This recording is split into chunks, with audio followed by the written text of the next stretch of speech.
Akaza, dia adalah salah satu dari 12 iblis bulan atas dan menempati posisi ketiga. Kisah hidupnya sebelum menjadi iblis penuh dengan penderitaan. Awalnya, Akaza adalah manusia bernama Hakuji. Dia tinggal di sebuah desa kecil dan merawat ayahnya yang sakit. Untuk mendapatkan uang demi membeli obat bagi ayahnya, Hakuji sering mencuri. Tindakan ini membuatnya sering dipukuli oleh penduduk desa. Pada suatu hari, Hakuji ditangkap dan dihukum. Tetapi ketika dia kembali ke rumah, dia menemukan bahwa ayahnya telah bunuh diri. Ayahnya merasa tidak tahan lagi hidup dari hasil curian anaknya dan berharap kematiannya bisa mengubah Hakuji menjadi orang yang lebih baik. Setelah kematian ayahnya, Hakuji hidup tanpa tujuan dan sering terlibat dalam perkelahian. Suatu hari, dia ditemukan oleh seorang pria bernama Keizo, seorang ahli bela diri yang mengelola dojo. Keizo membawa Hakuji ke dojonya dan mengajarinya bela diri untuk memberikan arah baru dalam hidupnya. Di sana, Hakuji bertemu dengan putri Keizo, Koyuki, yang juga sakit-sakitan.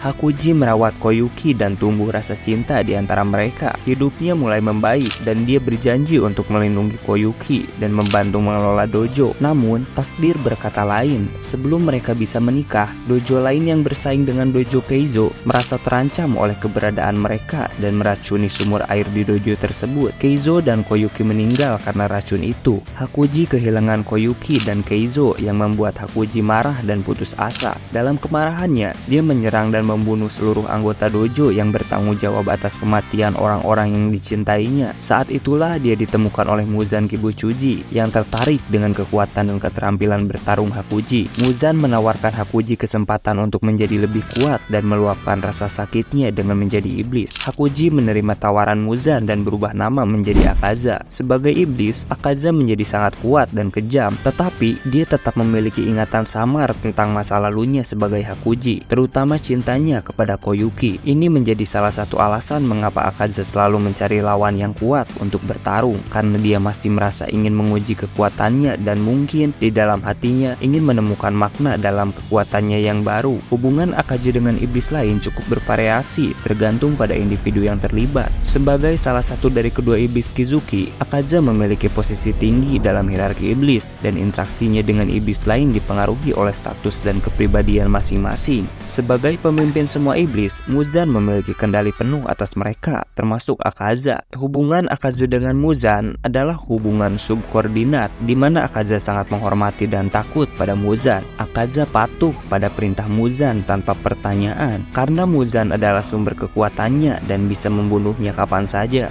Doma adalah iblis lain yang juga menempati posisi atas, yakni iblis bulan atas kedua. Hubungan antara Akaza dan Doma penuh dengan ketegangan dan persaingan. Akaza merasa terganggu oleh sikap Doma yang ceria dan sembrono, serta cara Doma yang meremehkan pertempuran serius. Persaingan ini seringkali memunculkan konflik, tetapi karena keduanya sangat kuat, mereka saling menghindari konfrontasi langsung yang dapat melemahkan mereka di hadapan pembasmi iblis. Dan Kokushibo adalah iblis terkuat di bawah Muzan. Meskipun Akaza menghormati kekuatan Kokushibo, ada juga unsur persaingan. Akaza memiliki ambisi untuk menjadi lebih kuat dan mungkin di dalam hatinya ingin menantang Kokushibo untuk posisi puncak. Namun, dia menyadari perbedaan kekuatan yang signifikan antara mereka, sehingga dia tetap menghormati Kokushibo. Secara keseluruhan, hubungan Akaza dengan iblis lain diwarnai oleh rasa hormat hierarki, persaingan, dan kadang-kadang ketegangan.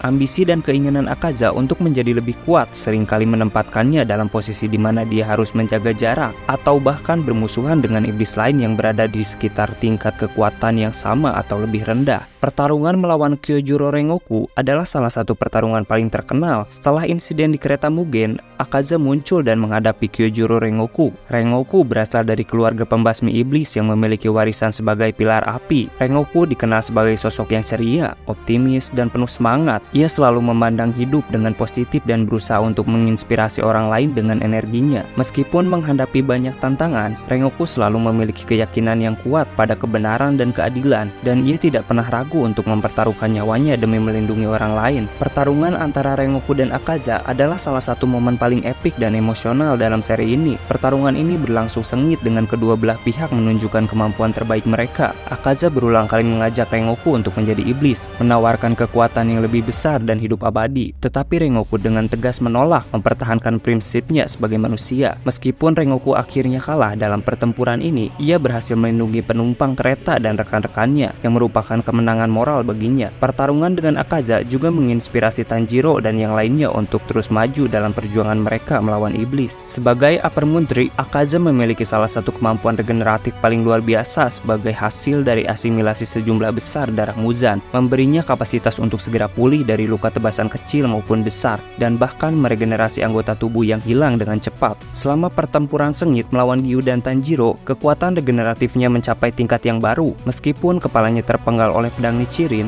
dia secara ajaib selamat dan tumbuh kepala baru. Suatu prestasi yang biasanya dianggap mustahil bagi iblis selain Muzan. Bahkan tanpa kepala, kecepatan regenerasi Akaza tetap cepat. Selain itu, ia tampaknya memiliki kendali yang tepat atas kecepatan regenerasinya sendiri. Terbukti ketika ia sengaja memperlambat pemulihannya untuk memperlihatkan lengan dan dadanya yang teriris yang ditimbulkan oleh Kyojuro, lalu segera menyembuhkan luka-lukanya, yang menggambarkan kesia-siaan serangan lawan-lawannya terhadap iblis. Akaza memiliki daya tahan yang luar biasa karena konsentrasi darah Muzan yang sangat tinggi pada tubuhnya. Bahkan Hashira yang kuat seperti Kyojuro Rengoku kesulitan memberikan kerusakan yang signifikan pada Akaza selama pertempuran sengit mereka. Meskipun menggunakan katana dan menunjukkan kekuatan penuh, Akaza menunjukkan daya tahan iblis yang luar biasa, khususnya di bagian leher. Leher Akaza sangat kuat, membuatnya sangat menantang untuk menimbulkan cedera fatal. Meskipun Kyojuro yang terluka parah dan berhasil memutuskan 2/3 leher Akaza, pada akhirnya Akaza harus lari karena tidak ingin terkena sinar matahari. Kecepatan luar biasa Akaza ditampilkan dengan jelas selama pertempuran melawan Kyojuro. Dia bergerak dengan sangat cepat, bahkan Tanjiro dan Inosuke tidak dapat melihat pergerakannya. Inosuke bahkan mengatakan Akaza tampaknya berada di dimensi yang berbeda. Akaza mampu bergerak dengan kecepatan yang luar biasa sehingga dia tampak berteleportasi, bahkan berhasil mengejutkan Tanjiro yang memiliki kemampuan sensorik yang tinggi.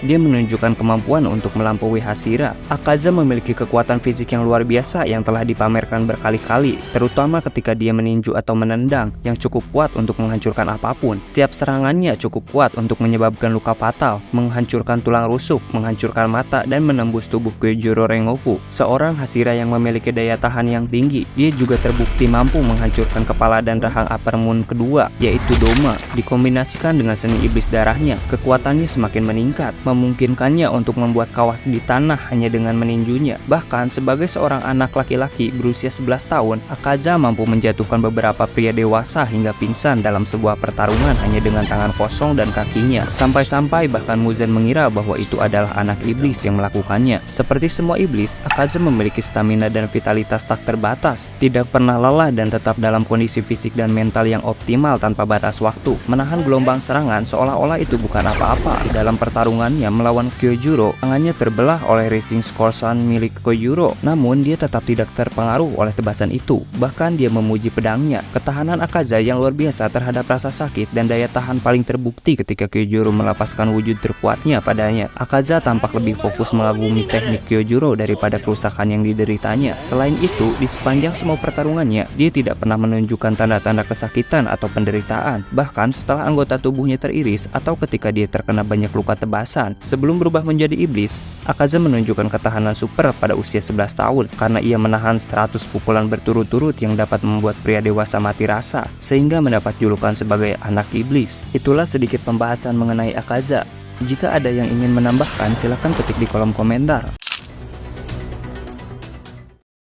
Setiap anggota Demon Moons memiliki kekuatan unik yang berasal dari transformasi iblis mereka dan tambahan darah dari Muzan. Mereka seringkali memiliki teknik darah iblis atau Blood Demon Art yang khas, yang memberikan mereka kemampuan spesifik seperti manipulasi ruang, ilusi, atau kekuatan fisik luar biasa. Upper Moons dianggap sebagai iblis paling kuat setelah Muzan. Masing-masing memiliki sejarah panjang dalam melayani Muzan dan telah menerima darahnya dalam jumlah besar, membuat mereka hampir tak terkalahkan. Meskipun Lower Moons lebih lemah dibandingkan Upper Moons, mereka tetap jauh lebih kuat dibandingkan iblis biasa. Mereka sering ditugaskan dalam misi-misi pengintaian atau untuk menghabisi pemburu iblis yang dianggap kurang signifikan. Kekuatan dan pengaruh Muzan terhadap Demon Moons menunjukkan betapa dominannya dia dalam dunia iblis. Dengan mengendalikan para iblis yang kuat, Muzan tidak hanya ingin mengamankan posisinya sebagai penguasa, tetapi juga memastikan bahwa ancaman terhadapnya dapat diatasi dengan efisien. Namun, kesetiaan para Demon Moons bukan hanya karena kekaguman, melainkan lebih karena karena ketakutan akan kekuatannya yang mutlak dan kebrutalannya dalam menghukum pengkhianatan. Muzan memiliki kemampuan yang luar biasa sebagai iblis. Ia dapat mengubah bentuk fisiknya, memperpanjang hidupnya, serta memiliki kemampuan regenerasi yang hampir tak terbatas. Muzan juga bisa memanipulasi darahnya sendiri untuk membunuh, mengubah manusia menjadi iblis, atau bahkan mengendalikan iblis yang ia ciptakan. Kemampuan ini memberinya kendali penuh atas para iblis dan memastikan kesetiaan mereka, karena ia bisa membunuh mereka kapan saja jika mereka mengkhianatinya.